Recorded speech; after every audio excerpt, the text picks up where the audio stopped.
Nothing is more important when it comes to cooking meat than salt. And when it comes to salt, there are many different kinds. So I use a good coarse kosher salt whenever I season meat. Now salt comes in various grains, the crystal sizes change. You want to choose one that feels good in your hand. Diamond crystal salt is one of the most common brands out there, very good to use. Now, in front of me, I have a whole series of salts that I like to use, starting with your regular old coarse kosher salt. And that has a medium crystal. It's rough. That means that you feel the texture when you season. And so you can control how much you're sprinkling on. You can also see it because it doesn't dissolve right away. And that's important, knowing whether you need to add some more salt. Now, next I have a pink salt, typically known as Himalayan salt. And this one has sort of a unique flavor, a little bit different saltiness.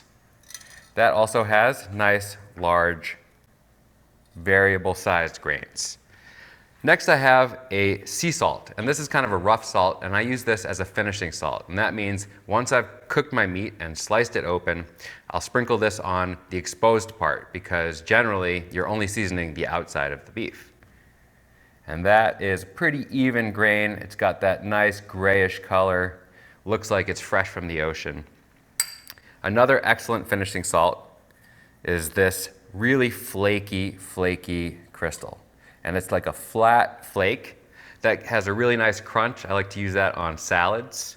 It's got a really nice saltiness. It melts fairly slowly, so you crunch on it and then it kind of adds all of that salty flavor.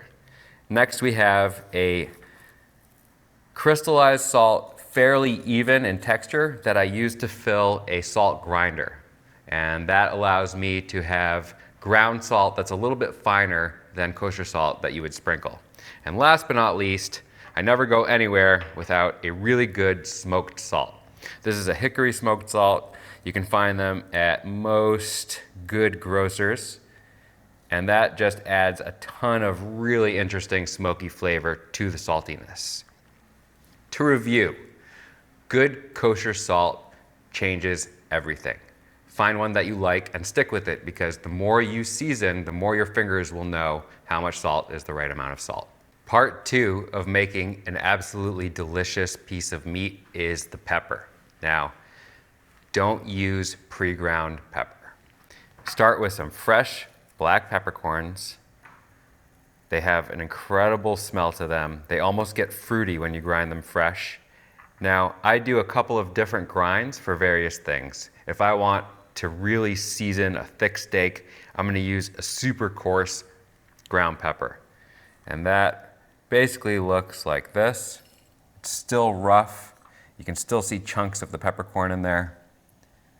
It'll have really good texture in your fingers if you're doing it by hand. And then for seasoning dishes like soups or stews where I don't want that crunch necessarily, but I want the flavor of fresh ground black pepper, I'm going to use a finer grind. And that looks a little bit more similar to what you'd buy if you bought pre-ground pepper at the grocery store. But it still has that fresh, fruity flavor. And that's really what you're looking for when you grind it fresh. Now you have two options. Option 1, get a good pepper grinder. This one has a variable grind on it, so I can actually control the size of the grind just by turning that knob. And then the other option is a spice grinder. Now I love having these around because I love toasting and grinding my own spices. Just remember, once you use it for black pepper, it's always going to taste a little peppery. So don't put coffee in it afterwards, unless you like black pepper coffee. Nothing wrong with that. Remember, second key ingredient when you're cooking meat, good, coarse, fresh ground black pepper. Now for the action. You've probably seen chefs do this. What's the magic behind it? I'm going to show you how to season perfectly. First things first, I have a seasoning tray. The point of that is so that excess salt and pepper falls through the tray and doesn't collect underneath the steak. I really want to control how much is going on. Now, for the actual seasoning, it's a magic motion with your fingers. You take a nice healthy pinch. Remember, it's red meat or chicken or pork, and you're only seasoning the outside. Everything has to happen and make the outside match the inside. So when you take a bite, you want all that salt and pepper carrying through. So we're going heavy on the seasoning. Now, a good healthy pinch, I control it with my thumb and all my fingers keep that salt collected. And then I hold it over the meat at a pretty good height. That way I get even spread. And then I just move my fingers back and forth. And you see, all the excess salt falls through. Now I'm going to repeat the process with the pepper. Good healthy pinch, 4 fingers control, thumb holds it in place, rub your fingers back and forth. Now when it comes to seasoning a nice thick steak, you definitely don't want to ignore the sides. So I'm going to flip that right on its side, and I'm going to do the same thing from back to front and pass over one more time. And I can actually see on the steak how much seasoning I have. So by looking and by feeling, I'm controlling the amount of salt and pepper that I'm putting on the steak.